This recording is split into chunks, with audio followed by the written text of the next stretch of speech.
Rabi'ah bin Malik al-Aslami itu, kemana Rasulullah pergi dia ikut. Tak punya kekayaan, tapi kemana itu? Di majelis, ya duduk di majelis. Rasulullah perang juga ikut perang. Sampai-sampai Rasulullah menanyakan, apa yang kamu inginkan Rabi'ah dariku? Minta didoakan, akan didoakan. Minta apa saja akan aku beri.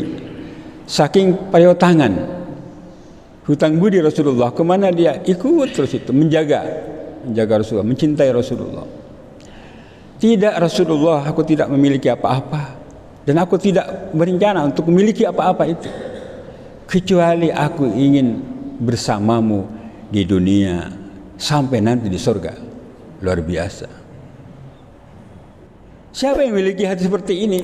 Qalbun salim, hatinya bersih, hatinya selamat. Karena menyertai Rasulullah di majlis. Kemana Rasulullah? Rasulullah banyak di masjid, ya di masjid. Dia bermuhasabah diri, memiliki kecerdasan spiritual yang luar biasa. As-sakhawah. Nah, ketika diberikan dia kemampuan finansial, harta, dia yakin bahwa harta itu siapa sebetulnya. Aina aktasabahu wa fima anfaqahu. Dari mana dapat? Setelah dapat, digunakan untuk apa? Oh, digunakan untuk saatnya kita mau menyembelih hewan kurban, ya dikeluarkan. Karena dia yakin bahwa ini amanah dari Allah. Yang akan ditanyakan, dari mana kau mendapatkan itu dan digunakan untuk apa setelah mendapatkan.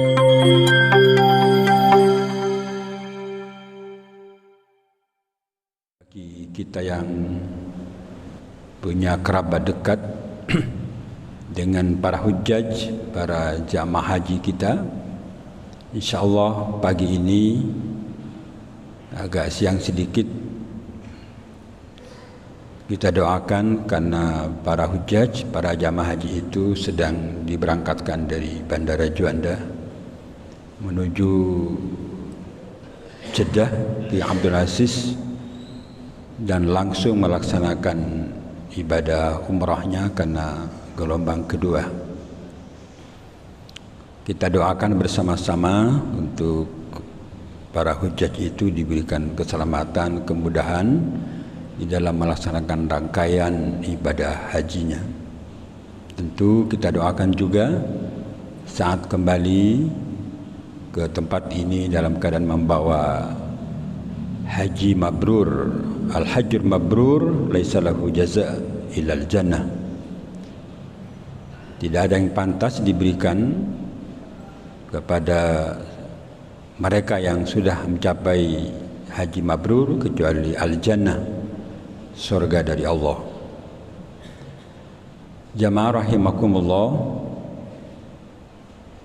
ketika kita berada di bulan Dzulqa'dah dan sebentar lagi kita akan memasuki bulan Dzulhijjah,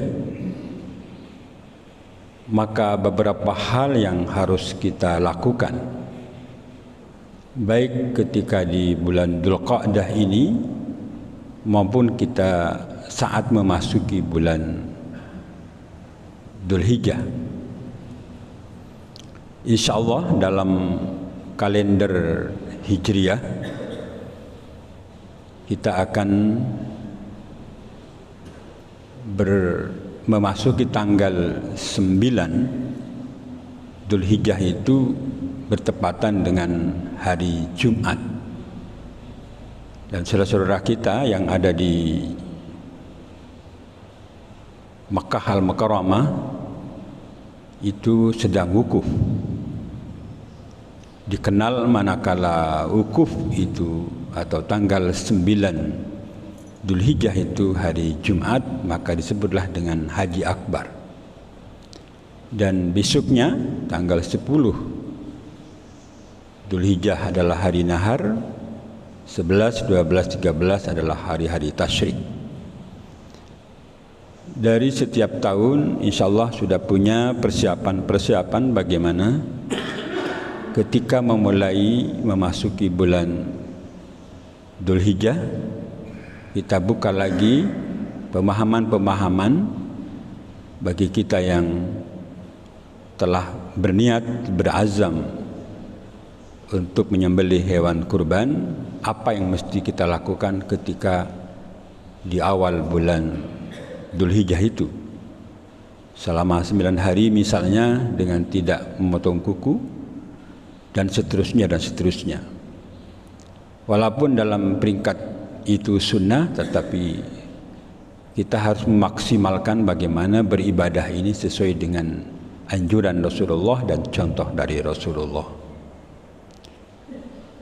Jika berbeda dengan orang saudara-saudara kita di sana, maka tetaplah kita beristiqomah bahwa hari nahar, hari raya Idul Adha itu jatuhlah pada hari Sabtu.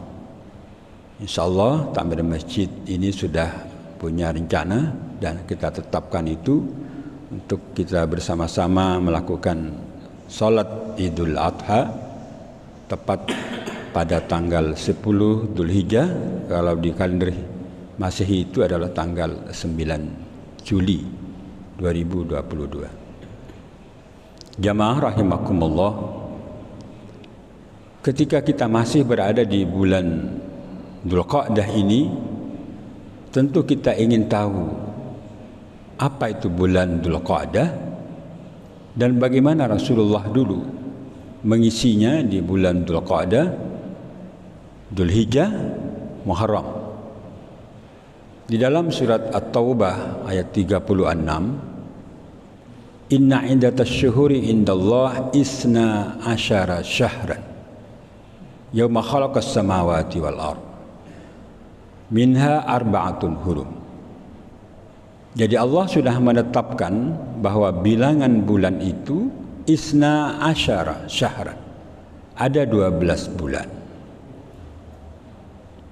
Luar biasa para jamaah. Jadi bilangan bulan ini telah ditetapkan oleh Allah fi kitabillah, tetapan dari Allah itu ada isna asyara, 12 bulan. Tetapi Allah melanjutkan minha arba'atun hurum. Di antara 12 bulan itu ada 4 bulan haram, ada 4 bulan yang istimewa, ada 4 bulan suci, tentu selain bulan Ramadan. Dijelaskan oleh Rasulullah, salah satunya adalah bulan Dzulqa'dah, bulan Dzulhijjah, bulan Muharram, dan bulan Rajab.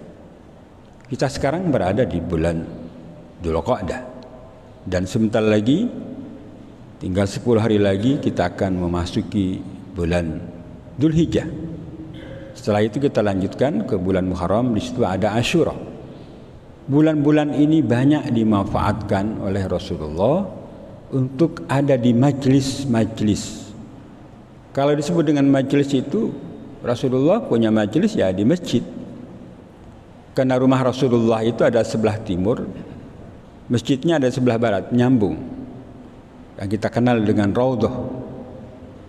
Antara rumah Rasulullah dengan mimbar Rasulullah itu ada Raudhah sekitar 18 meter. Jamaah rahimakumullah, majlis Rasulullah itu di masjid. Karena itulah penting untuk kita fahami di dalam surat Al-Mujadalah ayat 11, idza qila lakum tafassahu fil majalis fafsahu wa idza qila ansusu fansusu yarfa'illahu alladhina amanu minkum walladzina utul ilma darajat. Ayat ini paralel dengan ketika kita di bulan Dzulqa'dah, bulan Dzulhijjah, dan bulan Muharram.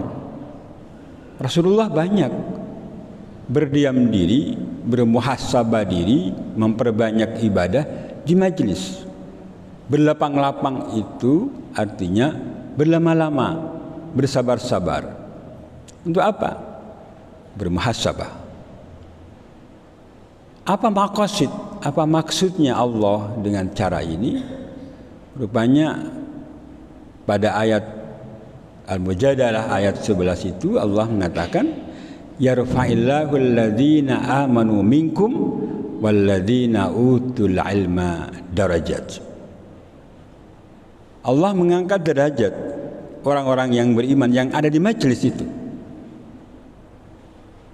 Orang-orang Allah akan mengangkat derajat orang-orang yang dicintainya, orang yang dipilih itu fil majalis tadi itu di antara kamu, walladzina utul ilma darajat, dan orang-orang yang memiliki pemahaman-pemahaman untuk mendukung keimanannya, memperluas paham keagamaannya dengan beberapa derajat. Jamaah rahimakumullah, mungkin kita kenal bahwa surga itu bertingkat-tingkat, neraka juga bertingkat-tingkat. Berarti ada kelas. Di tempat lain Allah menyatakan la yastawi ashabun nari wa ashabul jannah. Allah mengatakan bahwa ini tidak sama penghuni neraka dengan penghuni surga. Tidak sama orang yang berilmu dengan orang yang tidak berilmu. Jadi berbeda. Karena itulah Allah menghargai setiap maksimal ibadah kita itu dengan beberapa derajat. Nah, orang-orang sufi ketika disebut dengan majlis, disebut dengan i'tikaf, itu bermuhasabah, itu kaitannya dengan masalah hati. Jamaah rahimakumullah, jujur saja, kenapa Rasulullah menganjurkan untuk hati itu kita doakan setiap saat? Ya muqallibal qulub, tsabbit qalbi ala dini. Allah yang membolak-balikkan hati, mantapkan ya Allah hati kami untuk selalu di dalam ajaran agamamu. Ada fluktuasi ternyata. Ada grafik meningkat, ada grafik menurun. Kenapa menurun? Ada penyakit. Penyakit itu ada di dalam hati. Ketika hatinya berpenyakit, yakin sekali ibadahnya tidak sebagaimana yang dicontohkan Rasulullah. Ada penyakitnya. Nah, zikir itu dalam rangka untuk menyembuhkan penyakit hati itu. Majelis-majelis ilmu itu dalam rangka menyembuhkan penyakit itu, penyakit hati yang kemudian kita akan memiliki qalbun salim, hati yang selamat, hati yang sehat. Karena itu para jamaah, seorang sufi bernama Syekh Abdul Qasim itu mengatakan bahwa yarfa'illahu alladhi lahal abdu darajatal muttaqin. Allah akan mengangkat derajat hamba menuju pada derajat muttaqin itu. Ada 4, arba'atun. Yang pertama adalah at-tawadu. Tawadu, orang yang kita kenal sehari-hari itu, oh tawadu. Apa itu tawadu? Rendah hati. Seperti apa gambaran tawadu? Kita ingin tahu para jamaah. Gambaran gampangannya itu ketika dia diberi kemampuan oleh fasilitas, kemampuan kecerdasan, kekayaan, kemampuan tampil, mampu mempengaruhi orang, dia tidak tampilkan itu. Kaya tetapi tidak menampilkan bagaimana orang kebanyakan memiliki kekayaan itu. Ketika dia memiliki jabatan tertentu untuk memponis, untuk berbuat apa saja, dia lakukan itu sebagaimana amanah dari Allah. Tawadu. Salah satunya misalnya seorang khalifah bernama Umar bin Abdul Aziz. Mampu berbuat apa saja, seorang khalifah, seorang raja, seorang memiliki mampu menentukan apa saja. Tetapi dia hati-hati justru. Hati-hati itu menunjukkan kadang-kadang kejujuran mungkin iya, perkataan juga iya, tampilannya juga tidak membuat orang lain merasa aneh, merasa oh kok begitu. At-tawadu, rendah hati. Banyak contoh-contoh sebetulnya. Misalnya Buya Hamka ketika divonis, Buya Hamka dipenjara selama 2 tahun 4 bulan tanpa pengadilan. Jadi dijalani tanpa harus bergerak apa saja, tetapi dia yakin bahwa apa yang dikerjakan itu bagian daripada ujian dari Allah. Dia justru menulis di penjara itu sebuah tafsir namanya tafsir Al-Azhar, tawadu, rendah hati. Itu yang pertama. Kalau sudah sampai kepada tingkatan tawadu ini pada jamaah, maka dia memiliki qalbun salim, hatinya bersih, hatinya sehat. Bagaimana kok bisa sehat? Karena dia fil majalis, tafassahu fil majalis, dia berzikir. Tidak bisa memang disamakan. Misalnya di rumah, di masjid, beda. Antara Masjid Haram saja dengan Madinah, dengan Masjid Nabawi, itu peringkatnya 100.000. Di Madinah 1.000. Apalagi di sini, apalagi di rumah. Karena itulah maka kemudian kita perluas pemahaman kita bahwa fil majalis itu adalah di masjid. Akhirnya kita memiliki qalbun salim. Akan memiliki satu dampak kehidupan berbeda ketika orang yang senang qalbuhu mu'allakun fil masajid, dia akan memiliki sifat tawadu, rendah hati. Dia tampilkan dirinya sesuatu yang menyenangkan orang lain manakala melihatnya. Itu yang pertama berjamaah. Yang kedua adalah as-sakhawah. As-sakhawah itu dermawan. Yang terbayang bagi kita itu dermawan itu adalah harta, fasilitas. Itu benar. Tapi juga as-sakhawah, dermawan itu bisa dalam bentuk dia tidak memiliki kemampuan apa-apa kecuali ingin menolong, ingin berbagi, ingin dirinya bermanfaat orang lain. Sederhananya itu Rasulullah mengatakan, tabassumuka fi wajhi akhika laka sedekah. Tak punya harta untuk diberikan, mau berkorban tak punya uang, mau sumbang ke masjid tak punya kemampuan. Dia mampu untuk memberikan pikirannya, tangannya, tenaganya, dan dia tunjukkan mukanya. Tabassumuka fi wajhi akhika laka sedekah, adalah bagian daripada sedekah. Seorang yang dekat dengan Rasulullah, Rabi'ah bin Malik al-Aslami itu, kemana Rasulullah pergi dia ikut. Tak punya kekayaan, tapi kemana itu? Di majelis, ya duduk di majelis. Rasulullah perang juga ikut perang.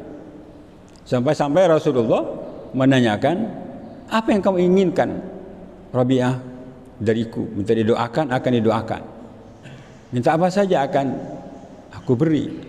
Saking payo tangan, hutang budi Rasulullah, kemana dia ikut terus itu, menjaga Rasulullah, mencintai Rasulullah. Tidak Rasulullah, aku tidak memiliki apa-apa dan aku tidak berencana untuk memiliki apa-apa itu, kecuali aku ingin bersamamu di dunia sampai nanti di surga. Luar biasa. Siapa yang memiliki hati seperti ini? Qalbun salim, hatinya bersih, hatinya selamat. Karena menyertai Rasulullah di majlis. Kemana Rasulullah? Rasulullah banyak di masjid, ya di masjid. Dia bermuhasabah diri, memiliki kecerdasan spiritual yang luar biasa. As-sakhawah. Nah, ketika diberikan dia kemampuan finansial, harta, dia yakin bahwa harta itu siapa sebetulnya. Aina aktasabahu wa fima anfaqahu. Dari mana dapat? Setelah dapat, digunakan untuk apa? Oh, digunakan untuk saatnya kita mau menyembelih hewan kurban, ya dikeluarkan. Karena dia yakin bahwa ini amanah dari Allah. Yang akan ditanyakan, dari mana kau mendapatkan itu dan digunakan untuk apa setelah mendapatkan itu. Aina wa fima anfaqahu. Orang yang memiliki jiwa seperti ini adalah memiliki as-sakhawah, karena qalbun salim, hatinya sudah bersih, selamat dia dari penyakit-penyakit hati. Kemudian pada jamaah yang ketiga adalah al-hilm, lapang dada. Lapang dada terbalik dari ad-dayq. Ad-dayq itu sempit. Gambaran gampangannya lapang dada itu adalah berhusnudzon, baik kepada Allah maupun kepada sesama di antara kita. Husnudzon, apa yang diterimanya itu sudah usaha maksimal. Oh, seperti ini, lapang dada, seperti Siti Hajar ketika di Safa dan Marwah, dia mencari air, tidak ada air. Sepertinya ada air karena panas yang luar biasa, seperti air mengalir. Dia berangkat dari Safa Marwah, Marwah Safa, Safa Marwah, Marwah Safa, dan berakhir di Marwah. Kenapa dengan angka 7? Maksimal. Langit 7 paling tinggi, maksimal. Tawaf putaran 7, putaran yang sudah maksimal. Nah, ini maksimal itu berarti dia berhusnudzon, ini sudah kemampuan saya ya Allah, dan berlapang dada, berhusnudzon. Apa yang terjadi? Allah pasti tahu apa yang diikhtiarkan. Akhirnya keluarlah sumur Zam-Zam yang sampai sekarang menjadi bukti kemujizatan Allah kepada kita, yang kemudian diselidiki bahwa tidak dapat tertandingi oleh air manapun di bumi ini dari kehebatan Zam-Zam itu, dan disimpan sampai berapa tahun tetap tidak berubah, ditarik dari berapa juta manusia tiap tahun. Bayangkan kalau setahun ini 2 juta manusia, masing-masing punya rencana ngisi itu di tasnya, itu botol-botol kecil, ada yang bawa 10 liter dan sebagainya. Itu berapa besar itu Zam-Zam itu dibawa ke berbagai negara, tidak kering-kering. Apa penyebabnya? Sejarah bahwa orang yang sabar, orang yang lapang dada, orang yang maksimal itu ternyata Allah perhatikan dan Allah memberikan jalan keluar. Orang yang lapang dada ini pada jamaah al-hilm, berhusnudzon kepada Allah, baik semuanya Allah itu, tidak ada tidak baik. Orang lain juga baik, apa yang terjadi baik semuanya. Walaupun kadang-kadang kok begini, tetapi dia langsung memutar pikiran, kembalikan kepada Allah, berhusnudzon, lapang dada, ikhtiar terus, tak pernah berhenti. Dan Allah tahu persis apa yang akan dihadiahkan kepada kita, tidak kepada kita, mungkin kepada anak, kepada cucu dan sebagainya.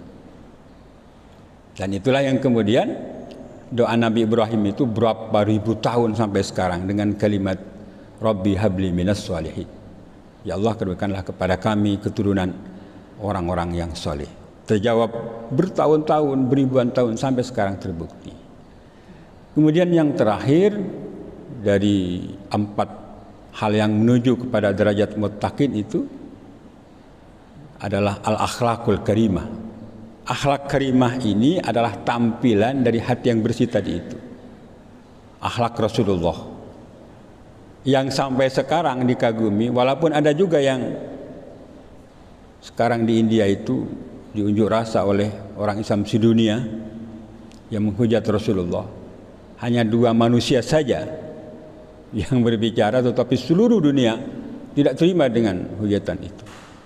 Menunjukkan bahwa sepakat al-akhlaqul karimah itu adalah tampilan Rasulullah, dan kita umatnya punya kewajiban untuk menampilkan akhlakul karimah itu, budi pekerti yang luhur. 3 wasiat Rasulullah, yang ketiga adalah, di antara 3 wasiat adalah wa khaliqin nas bi khuluqin hasanin. Orang yang sampai kepada tingkatan akhlak yang mulia itu lagi-lagi hatinya bersih, qalbun salim. Jamaah rahimakumullah, jadi 4 hal yang kita lakukan di akhir bulan Dzulqa'dah ini, memasuki bulan Dzulhijjah, dan kita bersiap-siap, berazam, bertekad bagaimana kita mewarnai akhir 10 akhir Dzulqa'dah yang bagian daripada Arba'atun Hurum, dan bagaimana kita lakukan ketika sudah 1 Dzulhijjah sampai 9 Dzulhijjah. Banyak ibadah di situ. Maka kemudian 4 hal itu yang harus kita ingat-ingat dan kita ikhtiarkan. Yang pertama adalah at-tawadu, yang kemudian adalah as-sakhawah, tawadu, rendah hati, kemudian as-sakhawah, dermawan kita, muka kita tidak cemberut, terus bagi kasih kepada sama, harta kita juga digunakan untuk jalan Allah. Kemudian al-hilm, lapang dada, berhusnudzan kepada siapapun termasuk kepada Allah, dan al-khalaqul karimah, berakhlak yang mulia sebagaimana contoh dari Rasulullah. Sekira itu pada jamaah ilmu kita di subuh ini. Kita akan memasuki 10 hari terakhir bulan Dzulqa'dah. Mudah-mudahan Allah memberikan kepada kita kemampuan memahami agama dengan benar dan mengamalkan agama ini dengan benar.